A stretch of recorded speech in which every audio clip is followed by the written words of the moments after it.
তোরা আমার একটা উইকেট ফেললে আমি তোদের 5টা উইকেট ফেলবো। বন্ধুরা, তোমরা তো ভাবছো আজকে আমি কেন এই ক্রিকেটীয় সংলাপটা তোমাদের সামনে আওড়াচ্ছি। বলে দিই, এটা কিন্তু কোনো ক্রিকেটীয় সংলাপ নয়। এটা এমন একজন মানুষের বিখ্যাত সংলাপ যাকে নিয়ে আমার এই ভিডিওটি। এই ডায়লগটা দিয়েছিল শ্যামল দাস। কে এই শ্যামল দাস? এই শ্যামল দাসের একটা খুব পরিচিত নাম আছে, যেটা হচ্ছে হুব্বা শ্যামল। হ্যাঁ বন্ধুরা, হুব্বা শ্যামলের ভালো নাম হচ্ছে শ্যামল দাস, যিনি একটা সময় কোন্নগরের ট্রাস্ট ছিল। হুগলি জেলাতে তার নামে বাগে গরুতে এক ঘাটে জল খেত। 2011 সালে সে নৃশংসভাবে খুন হয়। আজকে কথা বলবো তারই জীবনী অবলম্বনে হুব্বা মুভিটি নিয়ে, যেটার পরিচালক ব্রাত্য বসু এবং হুব্বা শ্যামলের ভূমিকায় অভিনয় করেছেন মোশাররফ করিম। কিন্তু তার আগে আমি মিঠুন তোমাদের সবাইকে স্বাগত জানাই তোমাদের নিজস্ব চ্যানেল মিঠুন মুভি চালুদের ভিডিও শুরুতে গুরুজনদের জানাই আমার প্রণাম এবং ছোটদের জানাই আন্তরিক ভালোবাসা ও শুভেচ্ছা। সময় নষ্ট না করে চলে যাই আজকের ভিডিওর মূল বিষয়বস্তুতে। হুব্বা মুভিটির সম্বন্ধে কিছু বলার আগে আমি তোমাদেরকে একটা ছোট্ট ঘটনার কথা বলতে চাই। সেই সময় কোন্নগরের ট্রাস্ট বলতে দুজন ছিল। একজন তো হুব্বা শ্যামল এবং অপরজন হুব্বা শ্যামলের অ্যান্টি গ্যাং লিডার, তিনি হচ্ছেন রমেশ রাও। এবার সেই সময় হুব্বা শ্যামলকে যাবতীয় খবরাখবর দিত একজন ইনফর্মার। খবরাখবর বলতে বিশাল কোনো খবর নয়, পাড়ার খুচখাচ খবর। সে হচ্ছে হুব্বা শ্যামলের অতি পরিচিত এবং ঘনিষ্ঠ একজন, তার নাম শান্ত দাস। শান্ত বেশ নামেও শান্ত এবং তার নেচারও খুব শান্তশিষ্টই ছেলে ছিল। সে একটা কুরকুরের দোকান ঠেলায় বিক্রি করতো কুরকুরে। তার মাকে নিয়ে এসে থাকতো কোন্নগরেই একটা ছোট ঘরের মধ্যে। এইবার রমেশ রাও ঠিক করলো শান্ত দাসকে খুন করবে। রমেশ মাহাতো। সে 17-18 জনের একটা গ্যাং পাঠালো রমেশ শান্ত দাসকে মারার জন্য। তারা গেল। সেই সময় শান্ত দাস ঘরে তক্তপোষের উপর ঘুমোচ্ছিল এবং এই গ্যাংটা যখন শান্ত দাসকে মারার জন্য তার ঘরে ঢুকলো, তখন সে ভয় পেয়ে তক্তপোষের তলায় লুকিয়ে পড়ল। সেই 17-18 জন শান্ত দাসকে টেনে বের করার কিন্তু কোনো প্রচেষ্টা করলো না। তারা সেই তক্তপোষের উপর উঠে লাফাতে লাগলো, নাচতে লাগলো এবং সেই তক্তপোষের কাঠ ভেঙে ভেঙে শান্ত দাসের সারা শরীরে ঢুকতে লাগলো এবং শান্ত দাস মারা গেল। কি নৃশংস হত্যা! মানুষ কি পারে এতটা নৃশংস হতে? হয়তো চোখে না দেখলে, কানে না শুনলে বিশ্বাসই হয় না। এবং তারই পরিপ্রেক্ষিতে হুব্বা শ্যামলের এই সংলাপ, তোরা আমার একটা মারলে আমি তোদের 5টা মারব। এবং সেটাই হলো। গুনে গুনে 5 জনকে নৃশংসভাবে হত্যা করলো শ্যামল দাস। প্রতিশোধের বদলা প্রতিশোধ দিয়ে, খুনের বদলা খুন দিয়ে। এটাই চলতে এই দুই গ্যাংয়ের মধ্যে, রমেশ মাহাতোর গ্যাং এবং শ্যামল দাসের গ্যাং। এবং 2005 সালে ডিসেম্বর মাসে যখন সিআইডির ভবানী ভবনে গ্রেপ্তার করে হুব্বা শ্যামলকে নিয়ে আসা হলো,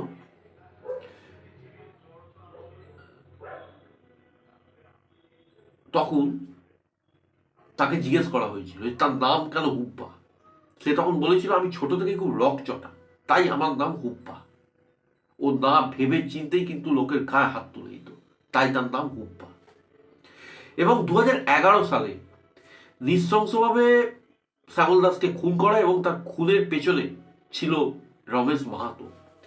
রিজরার একটা পরিত্যক্ত মিলে তাকে ডেকে নিয়ে গিয়ে নৃশংসভাবে গলা কেটে এবং পেট চিরে তাকে মারা হয় এবং বৈদ্যবাটির খালে তার ডেড বডি ভাসিয়ে দেওয়া হয়, যেটা উদ্ধার হয় 2রা জুন। এই ছিল হুব্বা শ্যামলের একটা ছোট ঘটনা জীবনের। এবার এই মুভিটির প্রসঙ্গে যদি আসি, এই মুভিটির যে গল্প পরিচালক ব্রাত্য বসু নিয়েছেন সেটা হচ্ছে সুপ্রতিম সরকারের লেখা গোয়েন্দাপীঠ লালবাজারের পাতা থেকে। মানে বুঝতেই পারছো বন্ধুরা, এই গল্প বা এই ঘটনা পুরোপুরি সত্য, এবং এই সত্য ঘটনার উপর নির্ভর করে এই হুব্বা মুভিটি কিন্তু নির্মাণ করা হয়েছে। এবার বলি মুভির ভালো এবং মন্দ দিক। দেখো, এই মুভির যদি মন্দ দিকের কথা আমাকে বলতে হয়, তাহলে মুভির মধ্যে খুব কিঞ্চিতই খারাপ আমার লেগেছে। ওভারঅল এই মুভিটি কিন্তু আমার কাছে যথেষ্ট এন্টারটেনিং একটি মুভি। এই মুভির গল্প যেটা মূলত হুব্বা শ্যামল এবং তার গ্যাংয়ের মধ্যে বিভিন্ন কনফ্লিক্ট, এইগুলোকে ঘিরেই কিন্তু গজিয়ে উঠেছে। এবং হুব্বা শ্যামলের ভূমিকায় মোশাররফ করিম, এবং মোশাররফ করিম অসামান্য অভিনয় করেছেন। মোশাররফ করিমের আমি মূলত কমেডি কাজ বেশি দেখেছি। ওনার একটা নাটক আমি বারংবার দেখি, যেটা হচ্ছে খুব সম্ভবত নাম ফরগটেন মাস্টার। আমার খুব পছন্দের একটা নাটক এবং পছন্দের অভিনেতা মোশাররফ করিম। আমি যদি বলিউডে এই ধরনের কোনো অভিনেতার নাম বলি, তা আমি এক কথায় বলবো স্বর্গীয় অভিনেতা ইরফান খান এবং ওপার বাংলার মোশাররফ করিম। যাই হোক, চলে আসি মুভির প্রসঙ্গে।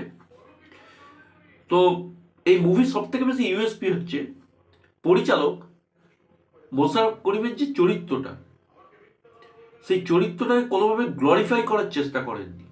যেখানে অধিকাংশ গ্যাংস্টার মুভিতে কি দেখানো হয়, একটা মানুষ পরিস্থিতির চাপে পড়ে বা শিকারে পড়ে ক্রিমিনাল হয়ে যাচ্ছে বা অ্যান্টি সোশ্যাল হয়ে যাচ্ছে, কিন্তু এইখানে হুব্বা শ্যামলের যে চরিত্রটা দেখানো হয়েছে সে হচ্ছে ইনবর্ন ক্রিমিনাল, এবং এটাই কিন্তু আর 5টা গ্যাংস্টার মুভির থেকে আলাদা করে দিয়েছে হুব্বা মুভিটিকে, এবং এই জিনিসটাই আমার ভালো লেগেছে।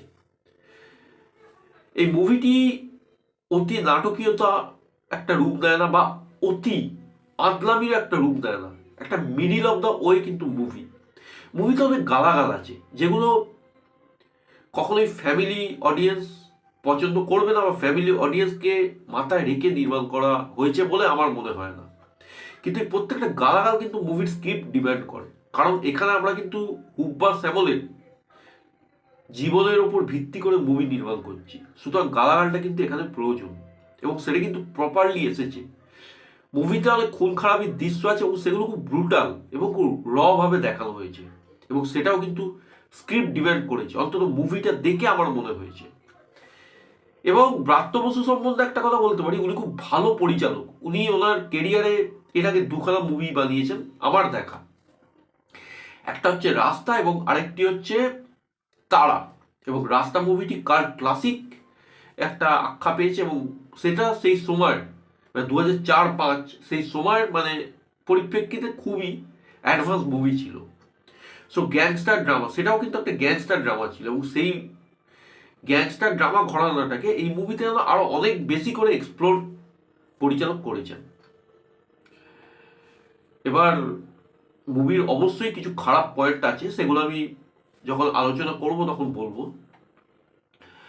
এবং এই মুভিতে সবকিছুই খুব ওয়েল ডেভেলপড এসেছে, কখনোই কোনো জিনিস ওভার ড্রামাটিক মনে হয়নি।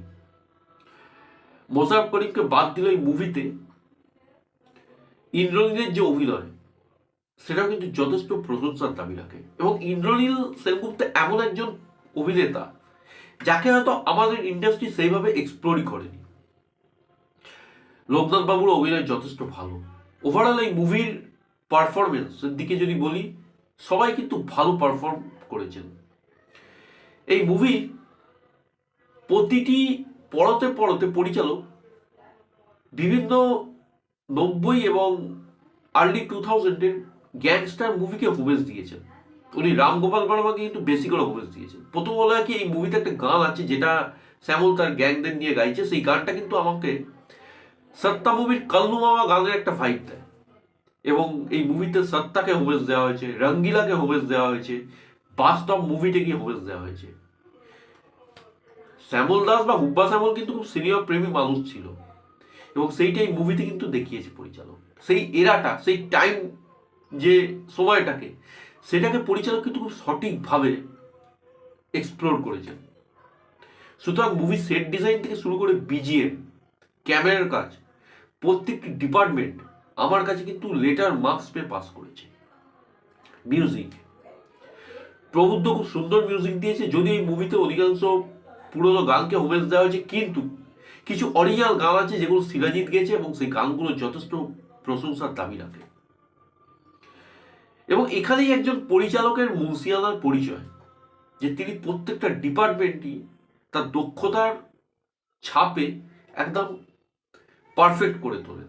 ওভারঅল এই মুভিটি আমার কাছে একটা ভালো এন্টারটেনিং মুভি, একটা ভালো এক্সপেরিমেন্টাল কাজ, সময়ের থেকে এগিয়ে থাকা মুভি। আমি জানি না এই মুভিটি বক্স অফিসে কতটা সাফল্য পাবে, কিন্তু এই মুভিটিকে সকলের সাপোর্ট করা উচিত এবং এই ধরনের জোনকে অবশ্যই এক্সপ্লোর করা উচিত আমাদের বর্তমানের বিভিন্ন পরিচালকদের। কদিন আগে শিবপুর বলে একটি মুভি রিলিজ হয়েছিল, সেই মুভিটিও সত্য ঘটনা অবলম্বনে, সেই মুভিটিও কিন্তু যথেষ্ট ভালো। তবে মুভির মধ্যে কিছু নেগেটিভ পয়েন্ট আছে, যেমন সেকেন্ড হাফে মুভিটি আমার একটু ড্র্যাগিং মনে হয়েছে, তবে সেটা কিন্তু ক্ষণস্থায়ী। এবং মুভির ক্লাইম্যাক্সের টুইস্টটা আছে, সেটা এক কথায় লাজবাব। এবং এখানে যে ইয়াং শ্যামলের ভূমিকায় অভিনয় করছে যে অ্যাক্টরটি, তার মুখের সঙ্গে বা তার বডি ল্যাঙ্গুয়েজের সঙ্গে মোশাররফ করিমের মুখ বা বডি ল্যাঙ্গুয়েজের কোনো মিল পাইনি। সুতরাং এখানেই কিন্তু আমার বেমানান লেগেছে। সুতরাং এই ক্ষেত্রে এমন একজন অ্যাক্টরকে নেওয়া উচিত ছিল যার মুখ বডি ল্যাঙ্গুয়েজের সঙ্গে একটু হুব্বা শ্যামল বা মোশাররফ করিম, তার মুখ বা বডি ল্যাঙ্গুয়েজ যেন মিল থাকে। সো এখানেই আমার কিন্তু একটু প্রবলেমেটিক মনে হয়েছে। ওভারঅল সবই ঠিক আছে। এবং এখানে মোশাররফ করিমের যে চরিত্রটা, তার মধ্যে একটা কমেডি টাচও রাখা হয়েছে। এবং কমেডিতে তো তিনি খেলোয়াড়, আমি আগেই বলেছি। মোশাররফ করিমের আমি যদি ফ্যান হয়ে থাকি ওনার কমেডি ঘরানার নাটকগুলো দেখেই। শুধু এক কথা যদি বলি, মোশাররফ করিমের one of the best performance oriented movie হচ্ছে হুব্বা। এবং হুব্বার চরিত্রটিকে যথাযথ জাস্টিফাই পরিচালক তার মুভির মধ্যে করেছেন। এক কথায় আমার অসামান্য মুভি লেগেছে, আমি খুব এনজয় করেছি মুভিটি। এবং একটা কথা বলি, এই মুভিতে যেহেতু অনেক খুন খারাপি, অনেক ব্রুটালিটি দেখানো হয়েছে এবং অনেক গালাগালি দেওয়া হয়েছে, মুভিটি কিন্তু কোনোভাবেই ফ্যামিলি ফ্রেন্ডলি মুভি নয়। এবং এই জিনিসগুলো পরিচালক কিন্তু খুব ইন্টেনশনালি দেখিয়েছেন এবং মুভিটি কিন্তু সেটাই ডিমান্ড করে। তোমরা যারা মুভিটি দেখেছো আমায় কমেন্ট করে জানাও, এবং যারা দেখোনি তারা কিন্তু দেরি করো না, কারণ এই ধরনের মুভি কিন্তু খুব বেশি নির্মাণ হয় না, কিন্তু যখন নির্মাণ হয় এবং এই ধরনের পরিচালক যখন নির্মাণ করেন, সেই মুভিগুলো কিন্তু সাপোর্ট করা উচিত।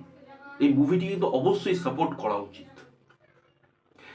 এবং আমার আজকের ভিডিও তোমাদের কেমন লাগলো সেটা আমি কমেন্টের মাধ্যমে জানাও। এবং যদি ভালো লাগে এই প্রচেষ্টাটাকে, তাহলে অবশ্যই লাইক করো, শেয়ার করো, এবং কেউ যদি নতুন হয়ে থাকো সাবস্ক্রাইব করো চ্যানেলটিকে, এবং ফার্দার নোটিফিকেশনের জন্য বেল আইকনটি ক্লিক করো। সকল ভালো থেকো, সুস্থ থেকো, টেক কেয়ার, বাই বাই।